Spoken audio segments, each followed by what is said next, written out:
आज हम सबसे पहले नमक की उस यात्रा के बारे में आपको बताना चाहते हैं जिसने भारत की आज़ादी के लिए सत्याग्रह का सूत्र स्पष्ट किया था और ये बताया था कि भारतीय संस्कारों में नमक का महत्व ईमानदारी से है, भरोसे से है और हमारे लिए नमक सिर्फ स्वाद की चीज़ नहीं, हमारे लिए ये निभाने की एक परंपरा है और ये एक गुण है। भारत एक ऐसा देश है जहां कहा जाता है कि मैंने देश का नमक खाया है। सार्वजनिक जीवन में भी लोग एक दूसरे से कहते हैं मैंने आपका नमक खाया है, गद्दारी कभी नहीं करूंगा। नमक असल में हमें अपने और दूसरों के प्रति ईमानदार रहने की शक्ति देता है और इसी शक्ति ने आज से 91 वर्ष पहले एक बहुत बड़ी क्रांति को जन्म दिया था और आज हम इसी क्रांति के बारे में आपको बताना चाहते हैं। 91 साल पहले आज ही के दिन 12 मार्च 1930 को अहमदाबाद से नमक सत्याग्रह शुरू हुआ था और तब इसने देश में सत्याग्रह का सूत्र स्पष्ट कर दिया था। उस समय महात्मा गांधी ने अहमदाबाद के साबरमती आश्रम से दांडी मार्च की शुरुआत की थी। आपने दांडी मार्च के बारे में इतिहास की किताबों में पढ़ा होगा, स्कूल कॉलेज में भी पढ़ा होगा, लेकिन कभी इसे महसूस नहीं किया होगा, इसलिए आज हम आपको इसे महसूस करवाएंगे। दांडी एक स्थान का नाम है जो गुजरात के नवसारी में है। उस समय देश पर अंग्रेजों का शासन था और ब्रिटिश सरकार नमक पर टैक्स वसूलती थी। इसी के खिलाफ तब गांधी जी ने दांडी तक 390 किलोमीटर की पैदल यात्रा की थी जो 24 दिनों तक चली थी और उन्होंने 6 अप्रैल 1930 को दांडी में अंग्रेजों का नमक कानून तोड़ा था, यानी उस कानून का उल्लंघन किया था। इन दृश्यों ने भारत के लोगों तक यह संदेश पहुंचाया कि हम अंग्रेजों से आजाद हो सकते हैं, हम उनके विरुद्ध जा सकते हैं, हम उनके कानूनों को तोड़ सकते हैं। और इसी के बाद नमक सत्याग्रह को लोगों ने बड़ी उत्सुकता से अपना लिया और देखते ही देखते ये एक बहुत बड़ा जन आंदोलन बन गया। उस जमाने में इंटरनेट नहीं था, फोन नहीं थे, उस जमाने में सोशल मीडिया नहीं था, व्हाट्सएप नहीं था, फेसबुक नहीं था, ट्विटर नहीं था। फिर भी आप सोचिए कैसे लाखों लोग एक सूत्र में जुड़ते चले गए। इस सत्याग्रह के ठीक 17 वर्षों बाद भारत को 15 अगस्त 1947 को अंग्रेजों से आजादी मिली थी, इसके 17 साल बाद। और वर्ष 2022 में इसी आजादी को अब 75 वर्ष पूरे हो जाएंगे।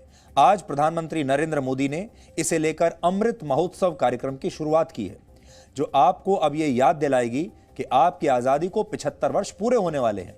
सबसे पहले हम आपको प्रधानमंत्री मोदी की कुछ तस्वीरें दिखाते हैं जो अहमदाबाद के साबरमती आश्रम से आई हैं। ये तस्वीरें उस समय की हैं जब प्रधानमंत्री मोदी ने महात्मा गांधी को नमन किया और इस दौरान उन्होंने साबरमती आश्रम की विजिटर्स बुक में अपना अनुभव लिखा और बताया कि महात्मा गांधी की प्रेरणा से राष्ट्र निर्माण को लेकर उनका संकल्प और मजबूत होता है।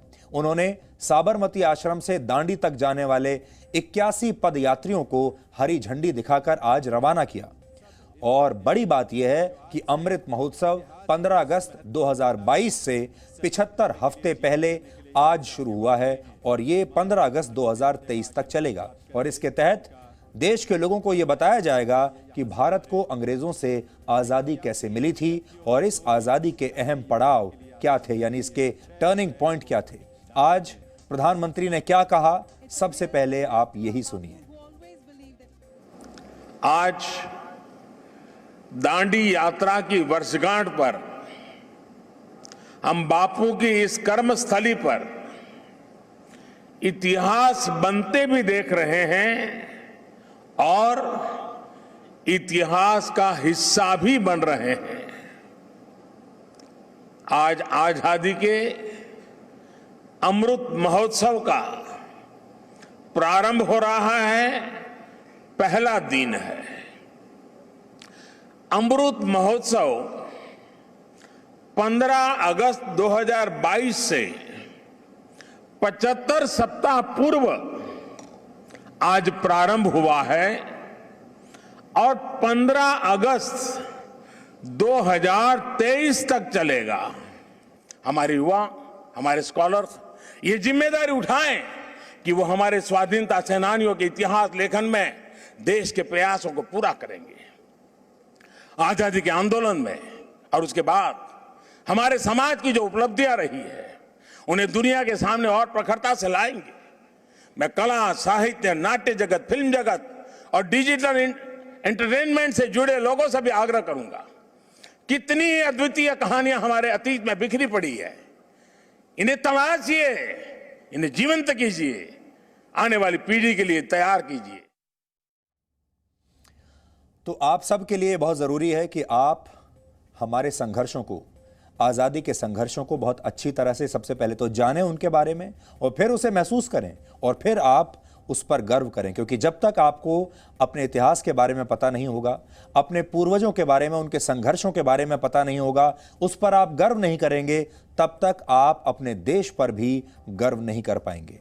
इतिहास में आज के दिन का बहुत महत्व है, और इसीलिए अमृत महोत्सव की शुरुआत भी आज के दिन से की गई। ये दिन आजादी की उन यादों को जीवित करता है जो बताती हैं कि उस समय नमक ने पूरे देश को यह एहसास करा दिया था कि आजादी के लिए हमारी प्रतिज्ञा का ईमानदारी से पालन होना चाहिए, और गांधी जी ने इसके लिए बहुत संघर्ष किया।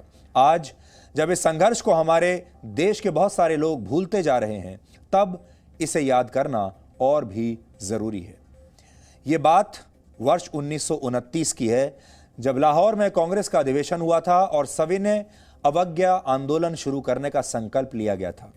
इसे तब सिविल नाफरमानी आंदोलन कहा गया था। हालांकि इस अधिवेशन के बाद गांधी जी ऐसे प्रभावी तरीके तलाश रहे थे जो लोगों को आजादी के लिए प्रेरित कर सकें, और उस समय नमक आजादी की मांग का एक बहुत बड़ा हथियार बन गया।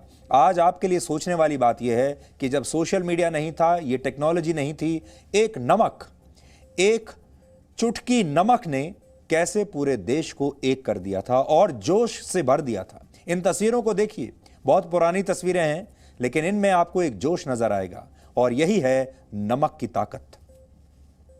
फरवरी 1930 में गांधी जी ने ब्रिटिश सरकार के नमक कानून को लेकर विरोध जताया था, और वो समझ गए कि नमक ही अब अंग्रेजों के खिलाफ लोगों की ताकत बनेगा। वो नमक की ताकत को समझ गए थे। तब गांधी जी ने नमक कानून का यह कहते हुए विरोध किया कि ब्रिटिश सरकार इस पर टैक्स लगाकर करोड़ों लोगों को भूखा नहीं मार सकती। उन्होंने नमक पर टैक्स को मानवता के खिलाफ बताया, और फिर 2 मार्च 1930 को उन्होंने इस पर भारत के तत्कालीन वाइसरॉय लॉर्ड इरविन को एक चिट्ठी लिखी, जिसमें ब्रिटिश राज को एक अभिशाप बताया गया था। उस समय यह चिट्ठी आपके स्क्रीन पर है, सॉल्ट टैक्स को लेकर, बाय M.K. गांधी इसमें लिखा हुआ है, और यह वो चिट्ठी है जिसके बारे में हम जिक्र कर रहे हैं अभी आपसे। उस समय देश एक उलझन में फंसा हुआ था। लोगों के मन में विश्वास की कमी थी, और अंग्रेजों ने भारतीय नेताओं के मनोबल को भी बहुत कमजोर कर दिया था। लोगों को लगने लगा था कि अब आजादी का संघर्ष आसान नहीं होगा। यह वही दौर था जब शहीद भगत सिंह, सुखदेव और राजगुरु के खिलाफ देश में कई मुकदमे चल रहे थे, और ब्रिटिश सरकार यही सोच रही थी कि अगर गांधी जी ने नमक सत्याग्रह शुरू भी किया तो भी ये सफल नहीं होगा। और शायद उसकी सबसे बड़ी गलती यही थी कि हमारे देश के लोगों ने तो नमक के महत्व को समझ लिया, नमक की ताकत को समझ लिया, लेकिन अंग्रेज नमक की इस ताकत को समझ नहीं पाए। महात्मा गांधी ने उस समय भारत के 7 लाख गांवों में से हर 10 लोगों से सत्याग्रह में भाग लेकर नमक कानून तोड़ने की अपील की थी। यानी 7 लाख गांवों में 10-10 लोग हर गांव से आएंगे और वो इस कानून को तोड़ें। और इस अपील का लोगों पर बहुत गहरा असर हुआ, क्योंकि अंग्रेजों ने उस समय नमक पर टैक्स को दुगना कर दिया था, और जो लोग घरेलू तरीके से नमक बनाते थे उन पर भी ये टैक्स लागू हो गया था। यानी आप नमक बना ही नहीं सकते। गांधी जी ने 12 मार्च 1930 को साबरमती आश्रम से 390 किलोमीटर की दांडी यात्रा शुरू की। तब इसमें उनके 78 सहयोगी ही उनके साथ थे, 78 लोग। लेकिन जब यह यात्रा शुरू हुई तो इसके दृश्यों ने, तस्वीरों ने लोगों को भावुक कर दिया, और यात्रा के दौरान बड़े बड़े जन समूह गांधी जी के साथ जुड़ते चले गए। आज हमने उस यात्रा की कुछ बहुत ही बहुमूल्य तस्वीरें आपके लिए निकाली हैं, जिन्हें आप इस समय अपनी स्क्रीन पर देख रहे हैं। इन तस्वीरों को जब आप ध्यान से देखेंगे तो आपको पता चलेगा कि उस समय देश की आजादी के लिए लोगों में किस कदर जुनून था, कैसा जोश था, और लोग हर कीमत पर अपने घरों से बाहर निकलकर अंग्रेजों का विरोध करना चाहते थे। ऐसा जोश आपको आसानी से देखने को नहीं मिलेगा। और जैसा कि हम आपको बता रहे हैं, उस वक्त ये कोई इवेंट मैनेजमेंट कंपनी ने नहीं किया था।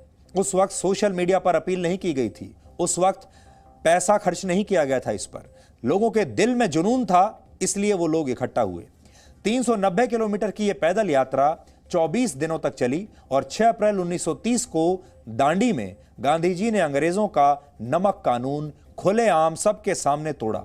तब उन्होंने समुद्र तट के किनारे से नमक उठाकर ब्रिटिश सरकार को चुनौती दी थी।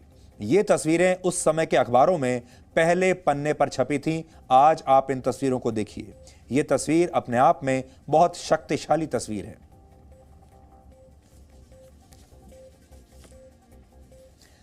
तो एक चुटकी नमक में या एक मुट्ठी नमक में कितनी ताकत होती है, हमारे देश के लोगों ने, गांधी जी ने अंग्रेजों को उस समय यह बता दिया था।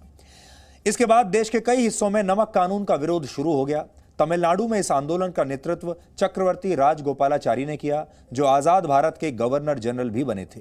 आंदोलनकारियों का एक दल तब असम से संयुक्त बंगाल के नोवाखाली में नमक बनाने के लिए पहुंच गया था। इसके अलावा आंध्र प्रदेश में नमक सत्याग्रह के लिए कई शिविर बनाए गए, जहां नमक बनाकर अंग्रेजों का विरोध होता था। समुद्र से लगने वाले राज्यों में इस सत्याग्रह का बहुत प्रभाव दिखा, जबकि ऐसे राज्य जहां समुद्र नहीं है, वहां दूसरी चीजों पर लगने वाले अंग्रेजी टैक्स का विरोध हुआ। हालांकि 4 मई 1930 को ब्रिटिश सरकार ने गांधी जी को उस समय गिरफ्तार कर लिया, जब वो गुजरात के धरासना के एक बड़े नमक कारखाने पर धावा बोलने वाले थे। उनकी गिरफ्तारी के बाद कांग्रेस की पहली महिला अध्यक्ष और स्वतंत्रता सेनानी सरोजनी नायडू ने इस आंदोलन की कमान संभाली थी। यानी गांधी जी को जब गिरफ्तार कर लिया तो सरोजनी नायडू आगे आई और उन्होंने बाकी तमाम लोगों का नेतृत्व किया। सरोजनी नायडू उस समय 2000 लोगों के साथ धरासना के नमक कारखाने पर पहुंच गईं और ब्रिटिश सरकार का विरोध किया। उस समय लोगों को अलग अलग जत्थों में बांट दिया गया था और एक एक करके लोगों का यह जत्था कारखाने की तरफ बढ़ता था और इन्हें लाठियों से बुरी तरह पीटा जाता था। ब्रिटिश सरकार की जो पुलिस थी वो लाठियों से इन लोगों को पीटती थी। तब इस अहिंसक आंदोलन में 320 सत्याग्रही घायल हुए थे और 2 लोग मारे भी गए थे। अमेरिका के उस जमाने में एक मशहूर पत्रकार थे जिनका नाम है वेब मिलर। वेब मिलर ने उस समय इस घटना का पूरा ब्यौरा अपने अखबार में छापा था और लिखा था। उन्होंने क्या लिखा था, आज मैं एक किताब के जरिए आपको पढ़कर बताना चाहता हूं और आप हैरान रह जाएंगे कि उन्होंने जो बात लिखी है। आज मैं पढ़कर आपको बताता हूं।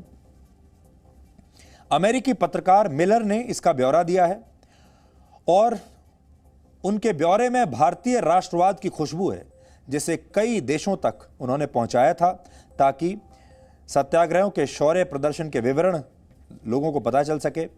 अब उनके अपने शब्दों में उन्होंने क्या लिखा है, मैं उनके शब्द आपको पढ़कर सुनाता हूं। उन्होंने लिखा था, 21 देशों में समाचार भेजने के अपने कार्यकाल के 18 वर्षों के दौरान मैंने असंख्य नागरिक विद्रोह देखे हैं, दंगे, गली कूचों में मारकाट और विद्रोह देखे हैं, लेकिन धरासना जैसा भयानक दृश्य मैंने अपने जीवन में कभी नहीं देखा।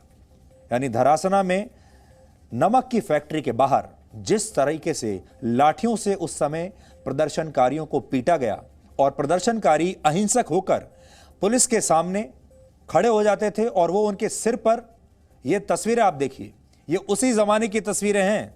आज आप देखिए